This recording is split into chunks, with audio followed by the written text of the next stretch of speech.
Hello everyone, very warm welcome to Dronacharya IAS. आज की इस वीडियो के अंदर हम स्टार्ट करने जा रहे हैं हिंदू के कुछ इंपॉर्टेंट आर्टिकल्स का डिस्कशन। तो चलिए स्टार्ट करते हैं। See trade war has begun on a sort of, जब से ट्रंप ने जो है चाइना कनाडा के ऊपर टैरिफ्स एक्स्ट्रा लगाने शुरू किए हैं, ग्लोबल मेल्टडाउन हो गया है। और इसका रिजल्ट आपके पेज की आज की दो बड़ी खबरें। सबसे पहली, जिसके अंदर इंडियन रुपी की वैल्यू जो है वो डाउन गई है, ऑलराइट, वो ब्रीच हुई है, 87 पे पहुंच गया है अगेंस्ट द डॉलर। अब देखिए, ये हमेशा से इकोनॉमी के लिए, आप कह सकते हैं इंडियन इकोनॉमी की, ये जो कुछ प्लस माइनस में आप चीज़ें देखते हो, तो जैसे ही इंडिया की जो वैल्यू मनी है वो डेप्रिशिएट होती है डॉलर के मुकाबले, तो हमारे जो इंपोर्ट्स हैं वो हैवी हो जाते हैं, या आप कह सकते हैं वो कॉस्टलियर हो जाते हैं। रादर हमारे जो एक्सपोर्ट्स हैं वो चीप हो जाते हैं। ठीक है, नेचुरली जो इंटरनेशनल मार्केट है वहां पर जो हमारे एक्सपोर्ट मार्केट है उसके अंदर हमारा प्रोडक्ट जो है बहुत सस्ते दाम पे मिल जाता है, बिकॉज यूएस डॉलर के मुकाबले हमारी वैल्यू काफ़ी कम हो जाती है। बट इंडिया ने कभी भी इस चीज़ को क्या नहीं माना है, अपना आप कह सकते हैं थ्रेशोल्ड नहीं माना है अपने एक्सपोर्ट्स को बढ़ावा देने के लिए। There is a regular balance जो आरबीआई मॉनिटर करता है। इस पैराग्राफ के अंदर यहाँ पर आपको यही सारी चीज़ें दिखेंगी कि जब से डॉलर इंडेक्स हाई हुआ है तब से सभी करेंसीज के अगेंस्ट ये चीज़ हो रही है। एंड और जैसे आरबीआई हमेशा से वोल्टेलिटी लेवल को चेक करता आया है, उसी तरीके से अभी भी कोशिश करेंगे कि हमारी जो स्ट्रेंथनिंग है एक्सपोर्ट्स की, वो इस तरीके से ना हो कि डॉलर की वैल्यू बढ़ गई है इसलिए हमारे एक्सपोर्ट मार्केट बढ़ जाए, रादर देन हम अपने यहाँ पर जो एक्सपोर्ट्स हैं उनको अपनी क्वालिटी बेसिस पर, या आप कह सकते हैं और बाकी मेथड्स लगाकर हम उनकी क्वालिटी को एनहांस कर सकें। ठीक है जी।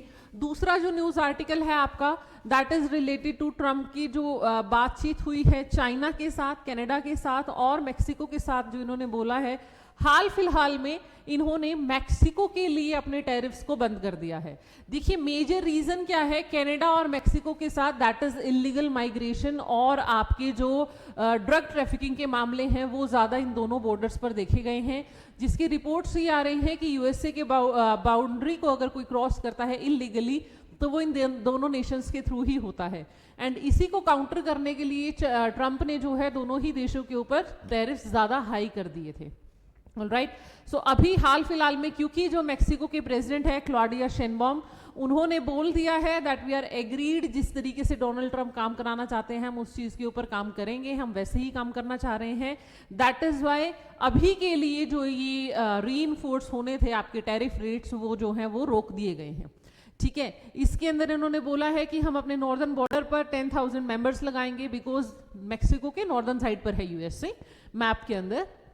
एंड ड्रग ट्रैफिकिंग को रोकने के लिए और आपके जितने भी हम चीज़ें कर सकते हैं, ठीक है, यूनाइटेड स्टेट्स को कमिट करने के लिए, ताकि ट्रैफिकिंग चाहे वो आपकी ड्रग की हो चाहे वो इलीगल माइग्रेंट्स की हो, उस प्रॉब्लम को सॉल्व करने की कोशिश हम करेंगे। ऑलराइट, इसी चीज़ से रिलेटेड काफ़ी कुछ जो है वो न्यूज़ में चल रहा है। नाउ यहाँ पर एक और आर्टिकल आज के न्यूज़पेपर में आया है जो हम वर्ल्ड पेज पर जाकर डिस्कस करेंगे, जहाँ पर ईयू की तरफ से ऑफिशियल स्टेटमेंट आई है कि ये जो ट्रेड वॉर शुरू हुआ है बिटवीन, अगर ईयू और आपके यूएसए के बीच में ट्रेड वॉर शुरू होता है तो नेचुरली इसका फ़ायदा जो कोई अगर उठाने वाला है, अगर कोई इस चीज़ की मोकरी करेगा या हम पर हंसेगा लिटरल सेंस में, तो वो चाइना होने वाला है। ठीक है, तो जैसे जैसे जहाँ जहाँ जिस स्पेस के अंदर चाइना की इंटरवेंशन बढ़ रही थी या यूएसए के अपने पर्सनल इश्यूज इन्वॉल्व थे, हर उस जगह पर मल्टीपोलर वर्ल्ड के अंदर किस तरीके से चीज़ें रहने वाली हैं वो देखने लायक रहेगा। इसी से रिलेटेड आज एक बहुत इंपॉर्टेंट आर्टिकल आपके न्यूज़पेपर में आया है, जो एक व्यू पॉइंट दिया गया है दैट इज कि इस जियोपॉलिटिकल एरिया के अंदर इंडिया को क्या स्टांस रखना चाहिए। पहले हम वही डिस्कस कर लेते हैं। देखिए, यहाँ पर है in Trump 2.0, it is better for India to be seen as independent rather than a US ally. Alright, क्योंकि इनके हिसाब से ये जो हमारे बुद्धिजीवी हैं, दैट इज किशोर महाबुबानी, ये हमारे इस टाइम पे he is the quad summit वगैरह को लेके ये कंप्लीटली क्लोजली मॉनिटर कर रहे हैं, सिंगापोरियन एक्सपोर्ट हैं जियोपॉलिटिक्स के। उन्होंने बताया है कि इंडिया का क्या स्टांस रहना चाहिए इस टाइम पे। ही इज सेइंग कि इंडिया जो है वो क्वाड का भी मेंबर है, वो ब्रिक्स का भी मेंबर है। क्वाड में अगर भारत यूएसए जापान जैसे देशों के साथ है तो वहीं पर ब्रिक्स जैसे फोरम के अंदर इंडिया का जो रोल है वो चाइना और रशिया के साथ जो है क्लोज एलिमनी में रहता है। So because it is a multipolar world, India के लिए इंपॉर्टेंट है कि वो एक सेपरेट पोल की तरह नजर आए रादर देन किसी का एलाय बन के उसके पीछे पीछे चलने वाला। जैसे हम कह सकते हैं कि इन्होंने इनके शब्दों में कि जैसे जापान चल रहा है, जो यूएसए कर रहा है वही जापान उसके हाँ में हाँ मिला के उसके साथ साथ होके चलता है। Right, so he is saying कि rather than being an ally, या हम उस गठबंधन का पार्ट बने, बहुत जरूरी है भारत के लिए कि अपना डेलिकेट जो बैलेंस हमेशा से मेंटेन करता आया है, चाहे वो नॉन अलाइनमेंट के टाइम पे हो चाहे इस वक्त पे हो, आईआर की पॉलिटिक्स में, because Trump 2.0 will introduce a lot of ups and downs. ठीक है, बहुत सारे ट्विस्ट एंड टर्न्स आने वाले हैं रिलेशनशिप्स में, तो इसीलिए इंपॉर्टेंट है इंडिया को कि वो अपने लिए अपनी चीज़ों को बहुत ही सही तरीके से मैनूवर करे, बहुत सही तरीके से गॉज आउट करे एंड एज एन इंडिपेंडेंट पोल सामने समझ में आए मल्टीपोलर वर्ल्ड के अंदर। Because inter complex chains of dependence है इस टाइम पे, हर देश को दूसरे देश की ट्रेड के लिए, सोसाइटी के लिए, हर चीज़ के लिए ज़रूरत है। ना अकेला यूएसए सर्वाइव कर सकता है, ना ही अकेला भारत। ठीक है, तो जब इस तरीके से है कि आपके मल्टीपोलर, तो वहां पर बहुत ज़रूरी है कि आप अपने डायमेंशन को सही तरीके से संभालें। यही सब बातें यहां पर दी गई हैं। ठीक है, देखिए यहां से शुरू हो रही है कहानी, जब इन्होंने बोला है कि क्वाड की जो ग्रुपिंग है और जो ब्रिक्स की ग्रुपिंग है, दोनों के अंदर भारत का इंपॉर्टेंट रोल है और दोनों में ही इंडिया को जो है क्रिटिकली ये सोच के चलना चाहिए कि किस तरीके से अपने रोल को एनहांस कर सकता है, अपने रोल को एक आप कह सकते हैं एक इंडिपेंडेंट पावर दे सकता है। ठीक है, and it is better for India to be seen as an independent pole in a multipolar world. देखिए ये सबसे इंपॉर्टेंट आप कह सकते हैं स्टार मार्क लाइन है, जो आप कहीं पर भी आंसर राइटिंग के अंदर भी यूज कर सकते हो। अगर आपसे ये पूछा जाए कि क्या स्टांस हो सकता है इंडिया का इस ट्विस्ट एंड टर्न जो टर्बुलेंस चल रही है ट्रम्प 2.0 के टाइम पे, उस टाइम पे इंडिया का स्टांस कैसा रहना चाहिए या किस तरीके से इंडिया को अपने आईआर रिलेशंस को बिल्डअप करना चाहिए। ठीक है, तो ये एक बहुत ही अच्छी लाइन हो सकती है जो आप अपने इस पूरी रेफरेंस को समझने के लिए यूज कर सकते हैं। मोर ओवर इसके अंदर आरसीईपी का जिक्र किया गया है, that is regional cooperation for economic partnership, जो एशियान नेशंस के साथ होने वाली थी। ठीक है, लेकिन भारत ने अपने कुछ कंसर्न्स की वजह से उसको मतलब उसमें पार्टिसिपेट करने से मना कर दिया था। ऑलराइट, सो नाउ इस तरीके से लास्ट में ये बोल रहे हैं कि जिस तरीके से चाइना और भारत दोनों एक ग्रोइंग इकोनॉमीज हैं, रैपिडली बढ़ रही हैं, इसीलिए ज़रूरी है कि वो एक दूसरे को सपोर्ट करें, एक दूसरे के साथ चलें। ही इज सेइंग कि मैं ये नहीं कह रहा हूँ कि इंडिया और पाकिस्तान आज ही फ्री ट्रेड एग्रीमेंट साइन कर ले, बट यस बिजनेस करे फॉर श्योर। ठीक है, अच्छा बिजनेस करे ताकि दोनों देश एक दूसरे के लिए काम आ सके, एक दूसरे की इकोनॉमीज को बूस्ट कर सके।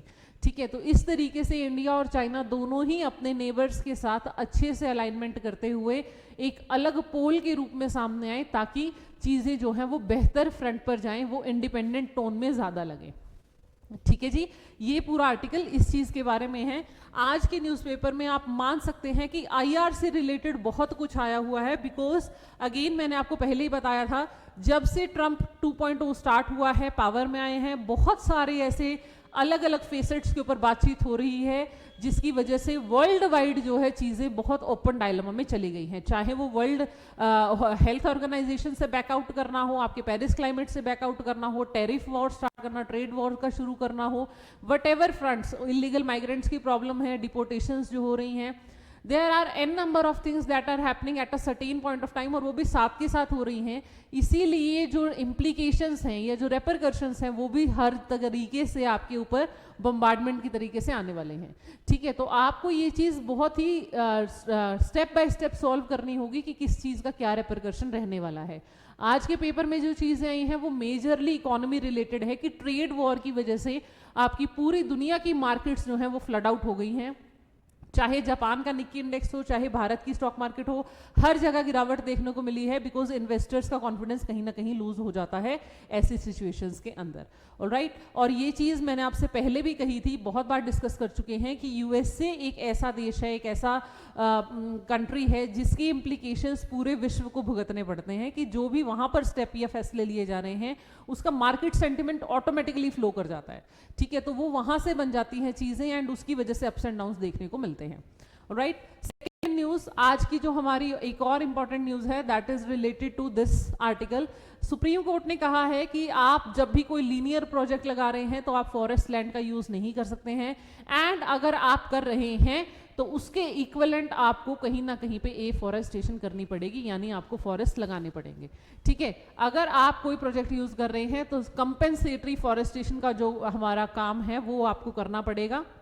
We will not allow you to reduce the forest area, you can not use, देखिए यहाँ पर लीनियर प्रोजेक्ट्स के लिए आप फॉरेस्ट नहीं यूज कर सकते हैं, और अगर आप कर रहे हैं तो कंपेंसेशन के लिए आपको जाना पड़ेगा, ऐसा बोला है सुप्रीम कोर्ट ने सीधे सीधे एक बेंच जो आपका केस डिस्कस कर रहा था। ठीक है, उसके बाद यहाँ पर जिक्र आया है जो पेटिशंस हैं वो फॉरेस्ट एक्ट को लेकर ही चैलेंज की गई थी, उसके अंदर ही ये सारी चीजें आई हैं। ठीक है, तो पेटिशन ने कहा दैट सेक्शन 1A जो है वो substantially diluted the definition of forest to two categories। जो पिछला एक्ट आया है 2023 का, उसके ऊपर ये चैलेंज हुआ है कि फॉरेस्ट की डेफिनेशन को बहुत ज्यादा डाइल्यूट कर दिया गया है डिक्लेयर्ड फॉरेस्ट और लैंड रिकॉर्डेड के हिसाब से। ठीक है, अब नाउ आपके जो गवर्नमेंट है, जो आपका सुप्रीम कोर्ट है, उन्होंने अपनी जजमेंट में ये क्लियर कर दिया है। देखिए यहाँ पर ये चीज आपको मिल जाएगी, meaning of forest. The court directed the government for clarity's sake to revert to dictionary meaning of forest. ठीक है, उन्होंने बोला है कि जो डिक्शनरी में फॉरेस्ट का मतलब है आप उसी पे रिवर्ट कीजिए, आप अपनी कोई भी डेफिनेशंस को जो है खड़ा मत कीजिए सामने, उनको मत लेके आइए। जैसे TN गोदवर्मन तिरुपुल्लड केस के अंदर ये कहा गया था कि जो फॉरेस्ट है had been given a broad meaning to the court to preserve every, जितने भी ग्रीन एक्सपेंसेस आपको दिख रहे हैं उन सबको कहीं ना कहीं फॉरेस्ट की डेफिनेशन में लेकर आया गया था इस केस के अंडर। ठीक है, सो यहां पर आपको यही चीज देखने को मिलेगी कि फॉरेस्ट की जो डेफिनेशन है, देखिए यहां पर it is clarified that the expression forest will cover but not be confined to lands recorded as forest in the government records. ठीक है, सरकार ने ये पिछली साल अलाइन कर दिया था कि बाकी सब कुछ एज इट इज है, लेकिन जो गवर्नमेंट रिकॉर्ड्स के अंदर जो लैंड रिकॉर्ड्स हैं उनसे अलग। ऑलराइट, तो जितनी भी चीजें हैं गोदावरम तिरुपल्लड केस के अंदर 25 साल पहले जो भी चीज कही गई थी उसके हिसाब से आप अपनी कन्वेंशनल सोर्सेज पे जाइए और वहां पर जाकर आप चेंजेस कीजिए, रादर देन कि कुछ नया आप लेकर आए। क्लियर है? तो आप सीधे सीधे ये भी समझ सकते हो कि सुप्रीम कोर्ट जो है वो फेवर कर रहा है एनवायरमेंटलिस्ट पॉइंट ऑफ व्यू से कि आप किसी भी तरीके से फॉरेस्ट का मिसयूज नहीं कर सकते हैं, आप फॉरेस्ट को हटा नहीं सकते हो। अगर आप ऐसा कर रहे हो तो आपके लिए कंपेंसेटरी एफॉरेस्टेशन को साथ के साथ कवर अप करना बहुत जरूरी है, वो चीज आपको ध्यान में रखनी पड़ेगी। ऑलराइट, नाउ नेक्स्ट, राजस्थान की जो स्टेट गवर्नमेंट है वहां उनकी लेजिस्लेचर के अंदर anti conversion bill Rajasthan government ने टेबल किया है। देखिए ऐसा पहली बार नहीं हो रहा है कि देश की कोई स्टेट ऐसा कर रही है, काफी सारी स्टेट्स हैं, हरियाणा, झारखंड, यूपी, जो पहले ही एंटी कन्वर्जन बिल्स लेकर आ चुकी हैं। It is a simple bill जो बात करता है लव जिहाद के बारे में। ये पूरा का पूरा कॉन्टेस्ट कंसेप्ट जो है ये एक कंटेस्टेड डिबेट है, ऑलराइट, जिसके अंदर हमेशा ये चीज मानी जाती है जो मेजरली प्रोपेगेट की गई है रूलिंग पार्टी के द्वारा, जिसके अंदर ये कहा जाता है कि आपकी मुस्लिम क्लैन का जो या मुस्लिम रिलीजन का लड़का मैरी करता है हिंदू धर्म की लड़कियों के साथ ताकि वो उसका धर्म परिवर्तन करा सके एंड ताकि वो अपनी पॉपुलेशन को इंक्रीज कर सके। उस पूरे कंसेप्ट को जहां पर फोर्सफुल कन्वर्जन हुई है उस चीज को लव जिहाद का नाम दिया गया है, और उसी से रोकने के लिए कि किसी भी सूरत हाल में किसी को मजबूर नहीं किया जा सकता है अपने धर्म परिवर्तन के लिए, ये बिल अलग अलग उनके स्टेट्स के अंदर लाए गए हैं, टेबल हुए हैं। ठीक है, तो ये इस बार जो ये बिल आया है that is unlawful conversion of religion bill 2025, वो आपका इम्प्रीजनमेंट ऑफ 10 ईयर्स और 50,000 तक का फाइन इसके अंदर बताया गया है। राजस्थान के अंदर जो टेबल हुआ है कि ये आपको सजा होने वाली है, यहां से आपको दिख जाएगा। आपको मेजर ये पता होना चाहिए कि एंटी कन्वर्जन बिल क्या है, लव जिहाद का कंसेप्ट क्या है, ये सारी चीजें आपके दिमाग में फ्रेश रहनी चाहिए, क्लियर होना चाहिए। तो लव जिहाद जो है वो simply refer to a Muslim man eligibly marrying a Hindu women in an attempt to convert them to Islam. ठीक है, तो इस चीज को रोकने के लिए कि ऐसी फोर्सफुल कन्वर्जन्स ना हो, इस तरीके की इंटर रिलीजियस मैरिजेस ना हो, इस बिल को लेकर आया जाता है कि फोर्सफुल कन्वर्जन के बाद ही तो आप शादी करेंगे, वो चीज ना हो। ठीक है, तो एंड वो उस चीज पर रोक लगाई जा सके। ठीक है, तो ये आपको पता होना चाहिए कि anti conversion bill as such किस चीज के लिए होता है, ये इसीलिए आपके लिए इंपॉर्टेंट है। क्लियर है जी। उसके बाद जो हमारी नेक्स्ट आर्टिकल है that is from our next page. यहां पर देखिए, तेलंगाना हाउस ने एक कास्ट सर्वे किया था और सुप्रीम कोर्ट की रिपोर्ट्स के आधार पर वो अपने यहाँ पर डिबेट करने वाले हैं। एक फैक्चुअल सा डाटा आया है और यहाँ पर ये जो न्यूज़ है ये हमारे लिए ज़्यादा इंपॉर्टेंट है।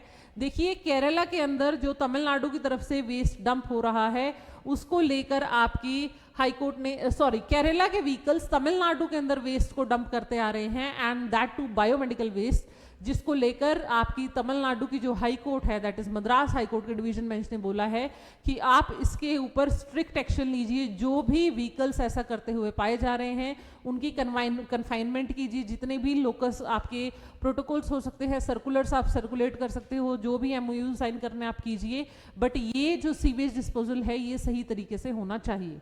ठीक है, and it should be according to the biomedical rules, जो आपका पिछली एक्ट भी आया हुआ है कि that is your biomedical waste management rules जो हैं, जिसके अंदर अलग से सेग्रीगेट करना, ट्रीट करना और फिर डिस्पोज करना होता है, उन सब रूल्स के आधार पर आपकी जो है डिस्पोजल होना चाहिए। इस तरीके से जो डंपिंग हो रही है एक स्टेट से दूसरी स्टेट में, naturally it is hurting the limits of federalism.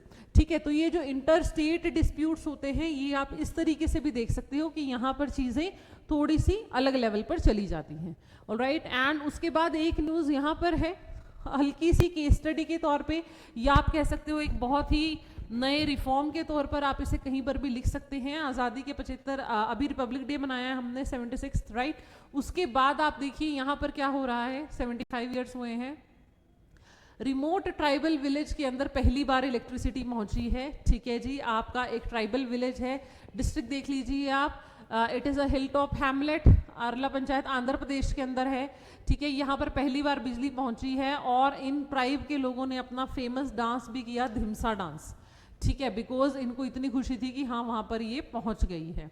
तो धिमसा डांस आप वैसे याद कर सकते हैं, लेकिन ये जो ट्राइब जहाँ पर पहली बार इतने सालों के बाद बिजली पहुंच रही है, ये भी अपने आप में एक इंपॉर्टेंट न्यूज़ है। केस स्टडी के तौर पे, एग्जाम्पल के तौर पे आप इसे कहीं पर भी कोट कर सकते हैं, जो आपके लिए इंपॉर्टेंट है कि डेवलपमेंट ऑफ ट्राइब के हिसाब से आप इसको देख सकते हो।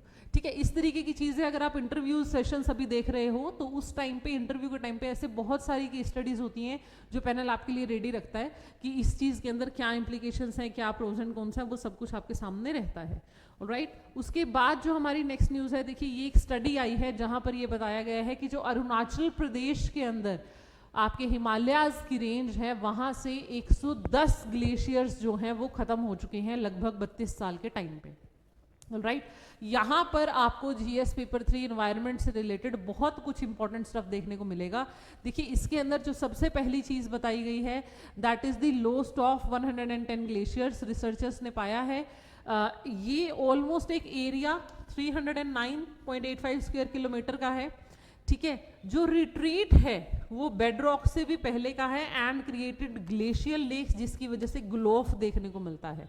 ठीक है, अब आप देखो सबसे पहली बात तो यही चीज है कि जो ये आपका ग्लेशियल रिट्रीट यानी कि आपके ग्लेशियर्स का मेल्ट होना, ग्लेशियर्स का पीछे खिसकना, रिट्रीट मतलब वो वापस नहीं जा रहा है, वो पिघल रहा है और अपना पानी जो है वो उस चक्कर में उसका साइज जो है वो छोटा छोटा छोटा छोटा होता जा रहा है। ठीक है, जिसके रिजल्ट में क्या बनती है, ग्लेशियल लेक्स, जो फिर क्या हो जाती है, आउटब्लस फ्लो। ऐसा ही एक इंसिडेंट हमें देखने को मिला था सिक्किम के अंदर, जहां पर लगभग 55 लोगों की जान चली गई थी और 1200 मेगावाट का हाइड्रो पावर प्रोजेक्ट जो तीस्ता रिवर पे बना था वो आपका पूरा का पूरा टार्निश हो गया था, जो हमने अभी कुछ दिन पहले भी पढ़ा है। ठीक है, जनवरी के करंट अफेयर्स में ही कि आपका तीस्ता 3 अप्रूव हो गया है। वो जो प्रोजेक्ट है वो ग्लोफ के चलते ही आपका खत्म हुआ था। ठीक है, इससे पहले वाला जो हाइड्रो इलेक्ट्रिक पावर प्रोजेक्ट था। तो देखिए ग्लोफ क्या फिनोमेना है, ग्लेशियर लेक आउटबर्स्ट फ्लो, मतलब आपके ग्लेशियर के मेल्टिंग की वजह से एक लेक बन जाएगी। उस लेक के अंदर जब रिटेंशन पावर कम हो जाएगा तो वो एकदम से आउटबर्स्ट होगी, या तो रेनफॉल के कारण या तो जब वाटर रिटेनिंग कैपेसिटी खत्म हो जाएगी। एंड जब वो आउटबर्स्ट होकर फ्लो करेगी तो वो रास्ते में आने वाली हर चीज के ऊपर फ्लड आउट कर जाती है। ठीक है, विच इज़ मोर जो बहुत ज़्यादा डेंजरस होती है देखने को मिलती है, उस चीज़ से रिलेटेड ये पूरी की पूरी स्टडीज़ हुई हैं। और इसमें यहाँ पर डिपार्टमेंट बताया गया है environment biology wild life sciences, ठीक है, जर्नल जो है अर्थ सिस्टम साइंस, वहाँ पर ये स्टडी पब्लिश हुई है। देखिए यहाँ पर से आप इंपॉर्टेंट फैक्ट्स निकाल सकते हो। They found that the decreased glacier जो है 756 से 646 तक रह गए हैं 32 ईयर्स के टाइम में, और ये जो एरिया है वो 309.85 स्क्वायर किलोमीटर का हो गया है, पहले इतना था, ठीक है। तो लॉस जो है वो it is little more than 47%, ये चीज़ आपको बताई गई है। और जो मीन सी लेवल है यहाँ के एलिवेशंस का, that is 45 to 4800। Alright, now see यहाँ पर वार्मिंग ट्रेंड जो है वो अगर इसी तरीके से बढ़ता चलेगा तो 20 से 30% और खत्म हो जाएगा इस सेंचुरी के अंदर, ये भी लास्ट में लिखा है। Again climate change the biggest threat, global warming जो जिसके रेपरकशंस हर कोई देख रहा है, उसका एक जीता जाता एग्जाम्पल है ये स्टडी आपके सामने, जिसको आप अपने किसी भी आंसर राइटिंग में लिख सकते हो, कहीं पर भी मेंशन कर सकते हो, विद फैक्ट्स लिख सकते हो कि अरुणाचल प्रदेश के इतने एरियाज के अंदर अभी रिसेंट स्टडी, आप पब्लिकेशन का नाम लिख दीजिए और आपका आंसर जो है वो बहुत ही शॉर्टेड तरीके से शॉर्टलिस्ट मतलब एक अच्छी क्वालिटी का आंसर आपका की पॉइंट बन जाएगा वहाँ से, ठीक है। एंड आपके प्रीलिम्स में यहाँ से फैक्ट्स जो हैं नेचुरली आप ग्लोब फिनोमेनन पता होना चाहिए, ग्लेशियल रिट्रीट पता होना चाहिए, अरुणाचल प्रदेश के जो बियाफो जो मेजर हिल्स हैं आपकी, ठीक है, डाफला, बोर, मिशमी, ये वाली सारी ये आपको पता होनी चाहिए। तो जो भी चीज़ें हैं ज्योग्राफिकली पता हो, आपको पता होना चाहिए कि कहाँ पर क्या चीज़ें हैं, इंपॉर्टेंट है आपके लिए। क्लियर है जी? तो ये आपका यहाँ से ये आर्टिकल हो गया हमारा। उसके बाद जो हमारा टॉपिक ऑफ डिस्कशन है that is from text and context speech, जहाँ पर हमारे पास आज जो न्यूज़ आई है that is from ethanol blending से रिलेटेड एक आर्टिकल आया है। क्योंकि हमारे जो यूनियन मिनिस्टर है नितिन गडकरी, उन्होंने बोला है कि इंडिया जो अपना टारगेट है 20% इथेनॉल ब्लेंडिंग का वो विद इन 2 मंथ्स पूरा कर लेगा, ठीक है। तो इथेनॉल ब्लेंडिंग क्या होती है? इथेनॉल आपका बायोफ्यूल्स के तरीके से आप इसको मान सकते हैं, शुगर के थ्रू या आपके मेज प्रोडक्शन के थ्रू।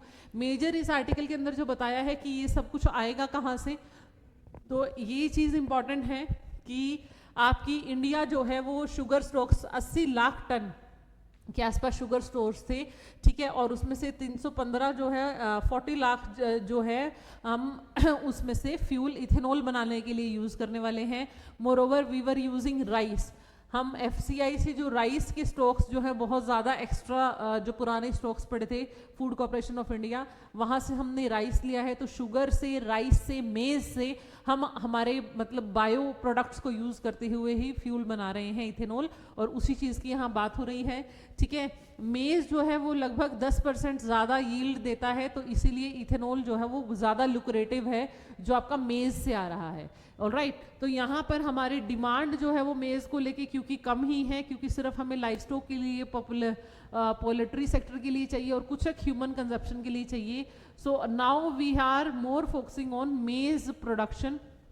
देखिए यहाँ पे लिखा भी हुआ है, ICR के डायरेक्टर ने बोला है कि इस बार जो है इंपोर्टिंग मेज विल नॉट बी नेसेसरी, हम अपने आप ही अपनी प्रोडक्शन बढ़ा रहे हैं मेज़ को लेके, ताकि जितना ज़्यादा हमारा मेज़ मतलब मक्का जितना ज़्यादा लगाएं उतनी ज़्यादा उसमें से इथेनॉल प्रोडक्शन हो सके। तो आप देखिए इथेनॉल एक ऐसा फ्यूल है जो आप घर की मेजर चीज़ों से बना सकते हैं, that is sugar, rice and मेज।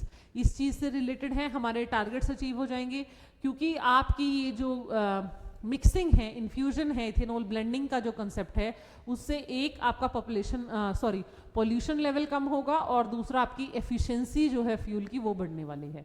ऑलराइट, इसीलिए हम इसके टारगेट्स भी धीरे धीरे करके जो नेशनल बायोफ्यूल पॉलिसी आई थी उसको रिवाइज कर लेना है हमें, ठीक है, उसके चलते ये सारा कुछ आपका कंसेप्ट में आया हुआ है। Alright, so next in news which we are having today is your from this page. ये वो न्यूज़ है जो मैं आपके साथ स्टार्टिंग में डिस्कस कर रही थी कि ट्रेड वॉर के ऊपर China will be laughing. European union ने ऑफिशियल स्टेटमेंट दिया है कि अगर EU और USA का ट्रेड वॉर शुरू होता है, अगर हम दोनों आपस में, बिकॉज ना सिर्फ USA सर्वाइव कर पाएगा ना अकेला EU सर्वाइव कर सकता है, दोनों को एक दूसरे की ज़रूरत है। और जिस तरीके से टैरिफ वॉर शुरू हुआ है, ट्रेड वॉर शुरू हुआ है, तो ऐसे में मूक दर्शक बन के सिर्फ एक इंसान है जो हमारे ऊपर हंसने वाला है, and that is China itself.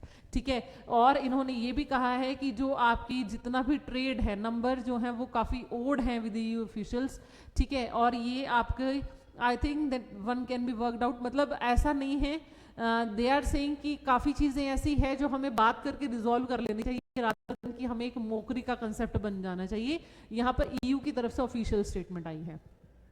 देखिए यहाँ पर भी लिखा हुआ है निकी ड्रॉप्स ऑन यूएस टैरिफ, जो मैंने आपको बताया कि पूरी विश्व भर की स्टॉक मार्केट्स जो हैं इस चीज़ से हैम्पर हुई हैं जब से ये टैरिफ वॉर स्टार्ट हुआ है, ठीक है। उसके बाद इन्वेस्टर सेंटिमेंट ऑटोमेटिकली डिक्लाइन हो जाता है जो आपके सभी देशों से रिलेटेड होता है, ऑलराइट। उसके बाद देखिए South East Asia look to nuclear power. अब क्योंकि फॉसिल प्रोडक्शन जो है आपकी बहुत ज़्यादा पॉल्यूशन करती है, आपकी ग्लोबल वार्मिंग में हेल्प करती है, इसीलिए यहाँ पर बात की गई है कि साउथ एशिया जो है वो शिफ्ट कर रहा है न्यूक्लियर रिएक्टर्स की तरफ, न्यूक्लियर थर्मल पावर की तरफ, ताकि वहाँ से एनर्जी डिमांड्स को एकम्प्लिश किया जा सके, because it is way much cleaner and you can say a formidable tool जिसको हम यूज़ कर सकते हैं, ठीक है। तो ये चीज़ यहाँ पर जो बता न्यूक्लियर पावर प्लांट है, ये पूरा का पूरा आर्टिकल आपका उसी उसमें है, इसी रेलेवेंस से रिलेटेड है। एक बार जस्ट लुकआउट आर्टिकल है, ज़्यादा डिटेल्स इसमें कुछ है नहीं हमारे लिए।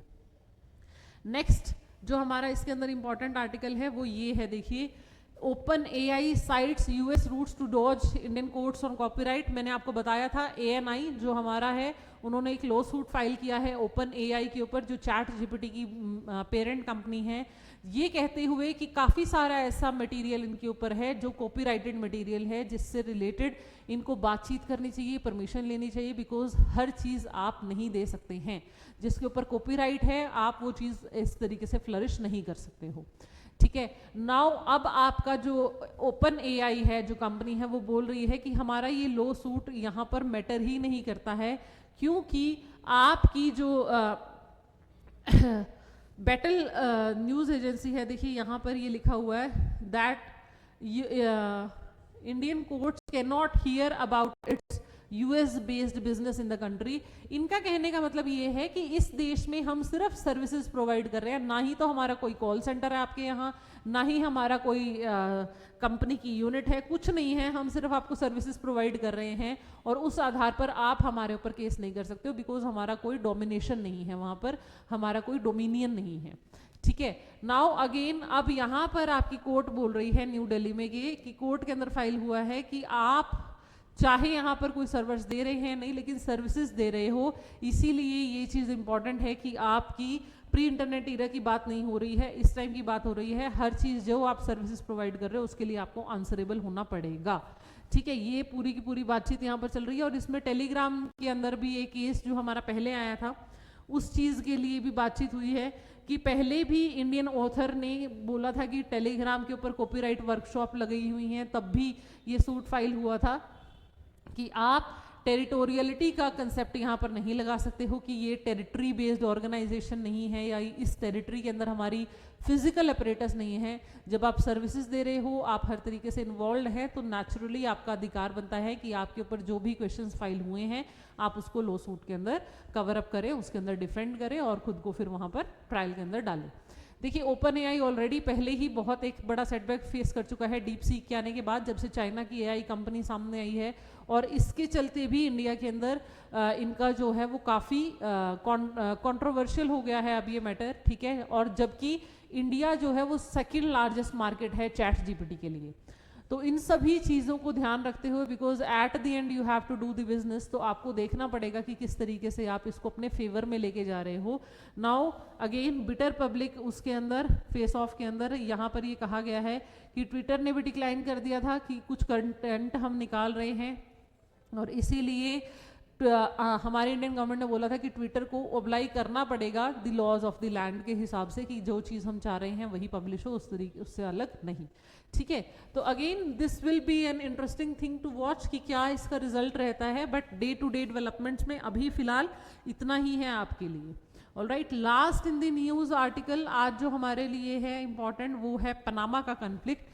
देखिए टैरिफ वॉर तो जो चल रहा है वो तो चल ही रहा है यूएसए के साथ, एक और चीज़ है जो और ज़्यादा कंट्रोवर्शियल हो रही है वो है straight of Panama, isthmus of Panama, जहाँ पर आपकी अगर आपने देखा हो तो नॉर्थ अमेरिका और साउथ अमेरिका का एटलस जब आप उठाएंगे तो पनामा इस्थमस भी है वहाँ पर, स्ट्रेट भी है जो दोनों लैंड उनको कनेक्ट करती है, ठीक है। और पनामा कैनाल जो है उसको बेसिकली पनामा कंट्री को हैंड ओवर कर दिया था यूएसए ने 1999 के अंदर।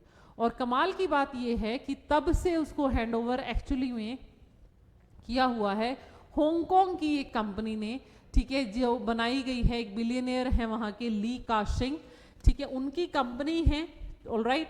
और क्योंकि आपको पता है कि हांगकांग जो है वो चाइनीज टेरिटरी है, ठीक है, वो वहाँ का ही सिस्टम है उनका, तो दैट इज़ वाई अब यूएसए जो है वो ज़्यादा इस चीज़ को लेके क्या है, बहुत ज़्यादा आप कह सकते हैं रुष्ट है या तनाव में है, या आप कह सकते हैं दबाव डाल रहा है कि आप इस कंपनी को यहाँ से बैकआउट कीजिए, क्योंकि कल को चल के अगर चाइना ने बोल दिया कि बंद कर दो कंट्रोल, अगर एक ही कंपनी टेक ओवर करके रखा हुआ है उन्होंने ही, तो वो अगर कल को बोलेंगे चाइना, तो हांगकांग को उनकी बात माननी पड़ेगी, और यही यूएसए नहीं चाहता है। बिकॉज उनका जो दावा है, जो क्लेम है, वो भी यही है कि इस एरिया के अंदर चाइना का इंटरवेंशन बहुत ज़्यादा है on the control of the transport, ठीक है, उसको यूएसए अपने अंडर लेना चाह रहा है, ऑलराइट। तो यहाँ पर आपके लिए दो पोर्ट्स के नाम हैं, एक है क्रिस्टोबल पोर्ट और एक है बाल्बोआ, ठीक है। तो आपको ये याद रखना है, कंपनी का नाम है हचिसन स्पोर्ट्स पीपीसी, जो मेजरली पनामा के अंदर हांगकांग बेस्ड कंपनी है जो यहाँ पर काम कर रही है। एक पोर्ट उन्होंने बनाया है Cristobal on the Atlantic side, ठीक है। आपको पता है नॉर्थ अमेरिका का मैप ये रहा, साउथ अमेरिका ये रहा, यहाँ पर कनेक्शन है, इधर है पैसिफिक और इधर है अटलांटिक। तो इस तरफ जो यहाँ पर बन रहा हुआ है वो है क्रिस्टोबल, पनामा के अंदर ही बात हो रही है क्रिस्टोबल, और पैसिफिक की साइड से बना हुआ है आपका बेल्बोआ। 1997 से है ये, और तब से ही अरेंजमेंट्स ऑटोमेटिकली रिन्यू हो गई थी 2021 में, और ये ही कंपनी है जो वहाँ पर चला रही है, ठीक है। और ये एक ऐसी कंपनी है जो लगभग 53 पोर्ट चला रही है 24 अलग अलग देशों में। एकमात्र आपका बिलियनियर है जो हांगकांग का ये बंदा रूट से उठ के बना है अपने दम पर, ठीक है, फ्रॉम स्क्रैच। इनके बारे में आगे जिक्र हुआ है, ठीक है, इनकी प्रॉस्पेरिटी के बारे में। सीके हचिसन, आपको ये नाम याद रखना है, पोर्ट्स के नाम याद रखने हैं, और आपको पता होना चाहिए कि वो हांगकांग बेस्ड है, मतलब सीधे सीधे चाइना नहीं है, बट यस इनडायरेक्टली चाइना है। और उसी चीज को काउंटर करने के लिए आपका यूएसए बार बार पनामा के ऊपर क्या लगा रहा है, एक तरीके से दबाव डाल रहा है, ठीक है। एंड पनामा की अथॉरिटीज बोल रही हैं कि हम इतने इजीली गिव अप करने वाले नहीं हैं। तो देखिए, एक इंसान जब उन्होंने पावर ली है 20 जनवरी को ऑफिस संभाला है, उसके बाद से ही ऐसे बहुत सारे डिसीजंस लिए गए हैं जिसकी वजह से वर्ल्ड वाइड जो है एम्बुश देखने को मिला है। अगर आप वर्ल्ड पेज की और भी न्यूज़ देखेंगे तो इनके एक और कंपनी के बारे में भी आज न्यूज़ आई हुई है, जहां पर सीधा मेल आया है आपके एम्प्लॉयज़ को कि मंडे को आपको ऑफिस आने की ज़रूरत नहीं है, ठीक है। ये भी आप देख सकते हैं, सिर्फ एक रीड आउट आर्टिकल है, देखिए ये वाला। Musk says Trump shutting down US aid agency as Rubio claims take over, ठीक है। तो इसमें सीधा सीधा ये हुआ है कि एम्प्लॉयज़ को इंस्ट्रक्शन आई है कि आप कल से ऑफिस ना आए, क्योंकि पूरी की पूरी यूएस एजेंसी ही टेक ओवर किसी और ने कर ली है ना। तो इस तरीके के बहुत सारे इंसिडेंट्स हो रहे हैं अमेरिका के अंदर वर्ल्ड वाइड। कुछ ऐसे हैं जो विद इन अमेरिका इम्प्लीकेशंस हो रही हैं, और उसी से रिलेटेड अगर आप देखें तो इसी पेज पर इमेजेस आ भी रही हैं जो आपकी दैट इज रिलेटेड टू, एक और पेज पर आज जो न्यूज़ आई है ना वो ज़्यादातर ट्रंप से रिलेटेड ही आई है, जिसके अंदर प्रोटेस्ट हो रहे हैं लोगों के द्वारा कि आप ये जो डिपोर्टेशन कर रहे हो वो गलत है। उससे रिलेटेड भी आपकी एक न्यूज़ आई हुई है, उससे रिलेटेड प्रोटेस्ट जारी हैं, ठीक है। वो उसके ऊपर भी एक आई एम नॉट, हाँ यही है, ये एक इस यूएस एड कंपनी से रिलेटेड है, डिपोर्टेशन से रिलेटेड है, टैरिफ वॉर से रिलेटेड है, यूरोपियन पार्लियामेंट से न्यूज़ आ रही है, चाइना की तरफ से ऑफिशियल स्टेटमेंट्स आ रही हैं, हमारे लिए बोला गया है कि आप इंडिपेंडेंट सोलो प्लेयर बन के खेलिए, ऑलराइट। तो there are a lot of implications in today's newspaper specifically in IR point of view, ठीक है। तो एक इंसान ने पावर टेक ऑन की है और उसके बाद से पूरा विश्व हिल गया है। तो ऐसा कुछ बहुत कुछ हो रहा है और बहुत कुछ होने वाला है स्पेसिफिकली इंटरनेशनल रिलेशंस में। विद इन इंडिया आपको मैंने बता दिया है, राजस्थान के अंदर जो एंटी कन्वर्जन बिल आया है वो इंपॉर्टेंट है, इसके इम्प्लीकेशंस क्या होंगे वो आपको देख लेने चाहिए, ऑलराइट। सो यही सब है आज के न्यूज़पेपर में आपके लिए, ध्यान से पढ़िएगा और अपने एटलस के ऊपर इंपॉर्टेंट लोकेशंस को साथ के साथ मार्क करते रहिएगा। So thank you very much for watching the video and stay tuned to Dronacharya IAS.